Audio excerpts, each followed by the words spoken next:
বিসমিল্লাহির রাহমানির রাহিম। পরম করুণাময় অতি দয়ালু আল্লাযিনা ইয়াসা বাতহুম মুসিবাতুন কালু ইন্না লিল্লাহি ওয়া ইন্না ইলাইহি রাজিউন। যারা তাদেরকে যখন বিপদ আক্রান্ত করে তখন বলে, নিশ্চয় আমরা আল্লাহর জন্য এবং নিশ্চয় আমরা তার দিকে প্রত্যাবর্তনকারী। উলাইকা আলাইহিম সালাওয়াতুম মির রাব্বিহিম ওয়া রাহমাতু ওয়া উলাইকা হুমুল মুহতাদুন। তাদের উপরই রয়েছে তাদের রবের পক্ষ থেকে মাগফিরাত ও রহমত এবং তারাই হিদায়াত প্রাপ্ত।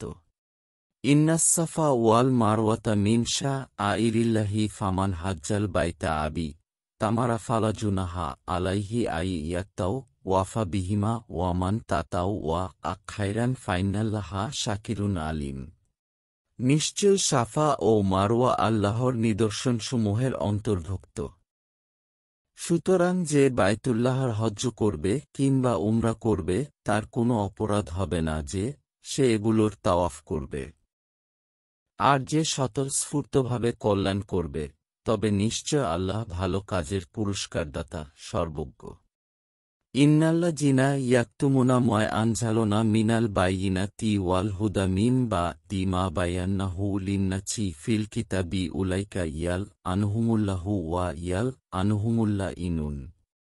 নিশ্চয় যারা গোপন করে সুস্পষ্ট নিদর্শনসমূহ ও হিদায়াত যা আমি নায়েল করেছি কিতাবে মানুষের জন্য তা স্পষ্টভাবে বর্ণনা করার পর তাদেরকে আল্লাহ লানত করেন এবং লানতকারীগণও তাদেরকে লানত করে। ইল্লাল্লাযিনা তাবু ওয়া আসলাহু ওয়া বায়ানু ফাউলাইকা আতুবু আলাইহিম ওয়া আনাত তাওয়াবুর রাহিম। তারা ছাড়া যারা তাওবা করেছে, শুধরে নিয়েছে এবং স্পষ্টভাবে বর্ণনা করেছে, অতএব আমি তাদের তাওবা কবুল করব। আর আমি তাওবা কবুলকারী, পরম দয়ালু। বাংলা কুরআন শরীফ পেতে আমাদের চ্যানেলটি ফলো ও সাবস্ক্রাইব করে রাখুন।